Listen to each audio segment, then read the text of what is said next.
ಆಮೇಲೆ ಗೋಡೆನೂ ಕಟ್ಬೋದು. ಹಾಲೋಬ್ಲಿಕ್ಕಲ್ಲಾದರೆ 1 ವರ್ಷ,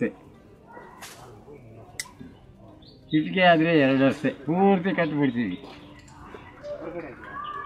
ಎರಡನೇ ಹಾಲೋ ಬ್ರಿಕ್ಕಲ್ಲಾಗಲಿ ಇಟ್ಟಿಗೆಯಲ್ಲಾಗಲಿ ಪ್ರತಿ ಇಟ್ಟಿಗೆ ಮಧ್ಯೆ 1 ಸೆಂಟಿಮೀಟ್ರ್ ಜಾಗ ಬಿಡ್ತೀವಿ. ಸುತ್ತಲೂ ಹಾಗೆ ಮಾಡ್ಕೊಂಬರ್ತೀವಿ. ತಿರುಗಿ ಇಟ್ಟಿಗೆ ಆದರೆ 2, ಹಾಲೋ ಬ್ಲಿಕ್ಕಾದರೆ ಇನ್ನೊಂದು ಪೂರ್ತಿ ಕಟ್ಟಿಬಿಡ್ತೀವಿ. ಇಲ್ಲೊಂದು ಸಂಧಿ ಇದೆ ಅಲ್ವಾ, ಪ್ರತಿ 16 ಇಂಚಿಗೆ ಒಂದು ಸಂಧಿ ಬಿಟ್ಟಿದ್ದೀವಿ. ನಮ್ಮ ಇಟ್ಟಿಗೆ ಆದರೂ 2 ಇಟ್ಟಿಗೆಗೆ ಒಂದು ಸಂಧಿ ಬಿಟ್ಟಿದ್ದೀವಿ. ಇಟ್ಟಿಗೆ ಆದರೆ 2 ಸಾರಿ, ಹಾಲೋ ಬ್ಲಿಕ್ಕಾದರೆ 1, ಇಲ್ಲಿವರೆಗೂ 1, ಇಲ್ಲಿ ಸೂಪಿ ಇರೋದು 1, ಇದು ಪೂರ್ತಿ ಬ್ಲಾಕ್ ಮಾಡಿರೋದು. ತಿರುಗಿ ಇಲ್ಲೊಂದು ಸಂಧಿ ಬಿಡ್ತೀವಿ ಇನ್ನೊಂದರಲ್ಲಿ. ಆಮೇಲೆ ಇದು ಮೇಲೆ ಗಾಳಿ ಸಿಗ್ತದೆ. ಅದು ಇಟ್ಟಿಗೆಯಲ್ಲಿ ಕಟ್ಟಿದರೆ. ಈ ಕಲ್ಲಿನ ಸ್ಲ್ಯಾಬ್ ಆದರೆ ಇನ್ನು ಸ್ವಲ್ಪ ಮಟ್ಟ ಇರಬೇಕು, ನಿಲ್ಲಿಸಿದರೆ ಕಡಪ ಕಲ್ಲು ಆಗ್ತದೆ. 1 ಸೆಂಟಿಮೀಟ್ರ್ ಗ್ಯಾಪ್ ಬಿಡಬೇಕು.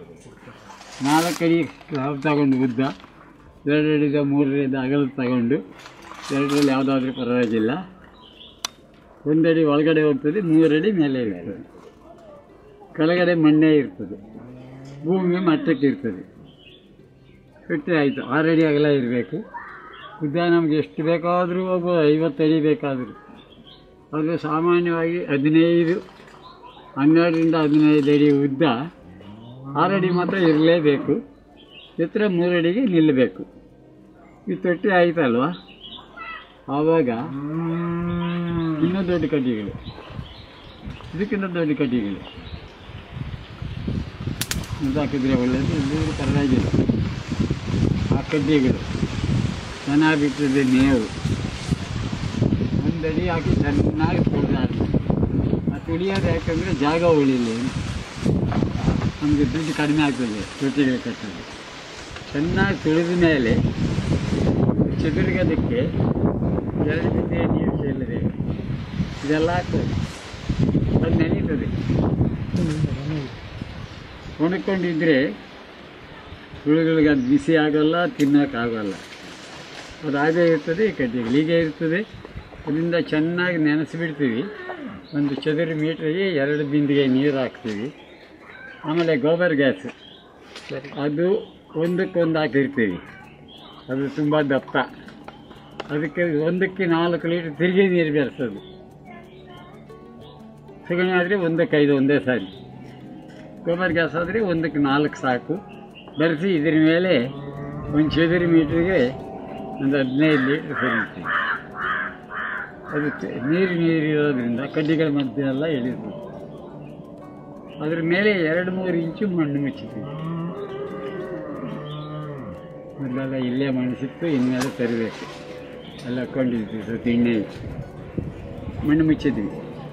2ನೇದು ಇದೇ ಥರ ತುಂಬಿಸ್ತೀವಿ. ಇದು 3ನೇದಕ್ಕೆ ಎಲ್ಲಿಗೆ ಬರ್ತದೆ, ಎಲ್ಲಿಗೆ. ಇದು ಜಾಗ ಉಳಿಸಬೇಕಾದ್ರೆ 1.5 ಅಡಿ ಕಮಾನ್ ಮಾಡ್ತೀವಿ. ಅದು ಅದೇ ಥರ ಎಲ್ಲದಕ್ಕೂ ಮಣ್ಣು ಹಾಕ್ತಾ ಬಂದಿದ್ದೀವಿ. ಮೇಲೆ ಮೊದಲೆಲ್ಲ 2-3 ಇಂಚು ಮಣ್ಣು ಹಾಕಿದ್ವಲ್ಲ, ಇಲ್ಲೊಂದು 4 ಇಂಚು ಮಣ್ಣು ಹಾಕ್ತೀವಿ. ಇದು 1 ತಪ್ಪು ಮಾಡಿದ್ದಾರೆ ಹುಡುಗರು, ನಾನು ಇರಲಿಲ್ಲ. ಇದು ಸ್ವಲ್ಪ ಸಗಣಿ ಬಗ್ಗಡ ಹಾಕಿ ಸಾರಿಸ್ಬಿಡ್ಬೇಕಾಗಿತ್ತು. ಆದರೆ ನೆರಳಿದೆ, ಪರವಾಗಿಲ್ಲ. ಇದು 3 ತಿಂಗಳಲ್ಲಿ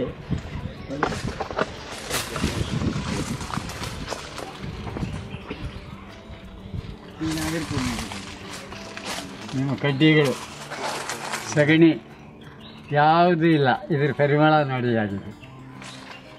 ಇದು ಕಾಂಪೋಸ್ಟ್ ಅಂದರೆ, ನಿಜವಾದ ಕಾಂಪೋಸ್ಟ್ ಅಂದರೆ ಇದು. ಫಲವತ್ತಿದೆ, ಎಲ್ಲ ಪೋಷಕಾಂಶಗಳು ಹಾಳಾಗದೇ ಇದೆ. ನಾವು ಈಗ ಮಾಡ್ತಿರೋ ಪದ್ಧತಿ ಏನು ಅಂದರೆ, ಈ ಊರು ಬಂದು 4000 ವರ್ಷ ಆಗಿರ್ಬೋದು. ನಮ್ಮ ಹಿರಿಯರು ಅದ್ರಲ್ಲಿ ಕೆಲವು ಬಿಟ್ಟೋದ್ರು, ಕೆಲವು ಹೊಸವರು ಬಂದಿದ್ದಾರೆ. ಈ ಹಳ್ಳಿ ಮಾತ್ರ 4000 ವರ್ಷದಿಂದ ಇದೆ. ಇಲ್ಲ ಅಷ್ಟೇ ಗೊತ್ತಿಲ್ಲ ನನಗೆ. ಪ್ರತಿಯೊಂದು ಹಳ್ಳಿಗಳು 2000, 1500, 1000 ವರ್ಷದಿಂದ ಇದೆ. ಊರು ಸುತ್ತಲೂ ಬೇಕಾದಷ್ಟು ಜಾಗ ಇತ್ತು, ಹುಣಸೆ ಮರಗಳು ಇತ್ತು. ಅದ್ರ ಕೆಳಗೆ ಹಾಕಿದ್ರು ಕಸ ಈ ಥರ. ಪ್ರತಿ ವರ್ಷ ಅದ್ರ ಕೆಳಗಡೆ 2 ಇಂಚ್ ಅಗಿತಾ ಬಂದ್ವಿ. ಈಗ ಏನಾಗಿದೆ, ದೊಡ್ಡ ಕುಂಟೆಗಳಾಗಿದೆ, ಹಳ್ಳ, ಅದಕ್ಕೆ ಆಕಾರ ಇದೆ.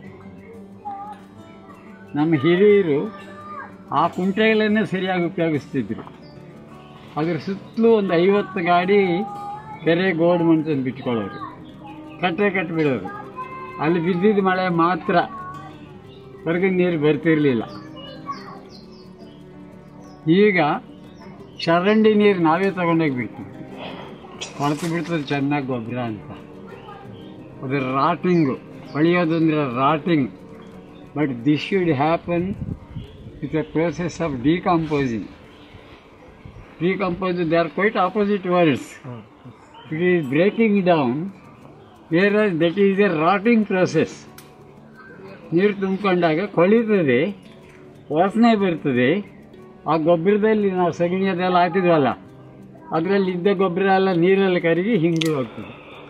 ಅದಕ್ಕೆ ಯಾವ ಊರಲ್ಲಿ ಬೋರ್ವೆಲ್ ಮಾಡಿದ್ರು ಉಪ್ಪು ನೀರು, ಆ ಊರಲ್ಲಿ ನೀರು ಕುಡಿಯೋಕ್ಕಾಗಲ್ಲ, ಇಲ್ಲಿಂದ ತಗೊಂಡೋಗ್ತಾರೆ.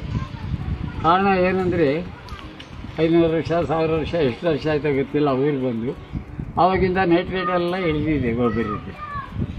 ಇದು 4 ತಿಂಗಳು ಮಳೆಗಾಲದಲ್ಲಿ ಆಯಿತಾ, ಆಮೇಲೆ ದೀಪಾವಳಿ ಆದಮೇಲೆ ಮಳೆ ಇರೋಲ್ಲ ಸಾಮಾನ್ಯವಾಗಿ. ಆವಾಗ ಒಣಗಲಿಕ್ಕೆ ಶುರುವಾಗ್ತದೆ ನಿಮ್ಮ ತಿಪ್ಪೆಗುಂಡಿ. ಮೊದಲು ನಮ್ಮ ಹಿರಿಯರು ಮಳೆ ನೀರು ತಡೆಯಲಿಕ್ಕೆ ಕೊಟ್ಟು ಭೂಮಿ ಮಟ್ಟಕ್ಕಿದೆ, ಈ ಕಲ್ಲು ನಿಂತ್ಕೋಬೇಕು ಅಂತ ಅಲ್ಲಿಗೆ ಅದಕ್ಕೆ ಹಾಕಿದ್ವಿ. ಆಮೇಲೆ ಈ ಸಂಧಿ ಅದು 4 ತೊಟ್ಟಿ, ತುಂಬ ಸುಂದರವಾದ ತೊಟ್ಟಿ ಇತ್ತು. ಆ ಮನೆ ತುಂಬ ಒಣಗಿದ್ರೆ ದನ ಮೈ ತೊಳೆದು ನೀರು ಚೆಲ್ಲೋ ಅಥವಾ ತೇವ ಮಾಡಿ ಅದ್ರ ಮೇಲೆ ಮಣ್ಣು ಮುಚ್ತಿದ್ರು. ಆಮೇಲೆ 50ನೇ ದಿನ 70-80 ದಿವಸದಲ್ಲಿ 2ನೇ ಸಾರಿ ಬಿಡು ಸಮೇತ ಅಗೀತಿದ್ರು ಗಾಳಿ ಕೊಡೋಕ್ಕೆ. ನಾವಿಲ್ಲಿ ಗಾಡಿ ಕೊಟ್ಬಿಟ್ವಾ, ಅಗಿಯೋ ಕೆಲಸ ಇಲ್ವಾ, ನೀರು ನಿಲ್ಲಲ್ವಾ, ಬಿಸಿಲು ಬೀಳಲ್ವಾ, ಹಂದಿ ನಾಯಿ ಕೋಳಿ ಕೆರಿಯಲ್ವಾ, ಎಲ್ಲ ನೈಟ್ರೋಜನ್ನು ಒಳಗಡೆನೇ ಇದೆಯಾ, ಅಷ್ಟು ಚೆನ್ನಾಗಿ ಗೊಬ್ಬರ ಆಗಿದೆಯಾ. ಗೊಬ್ಬರ ಅಂದರೆ ಇದು, ಅದು ಒಂದು ಕೊಳೆತ ಕಪ್ಪು ಧೂಳು.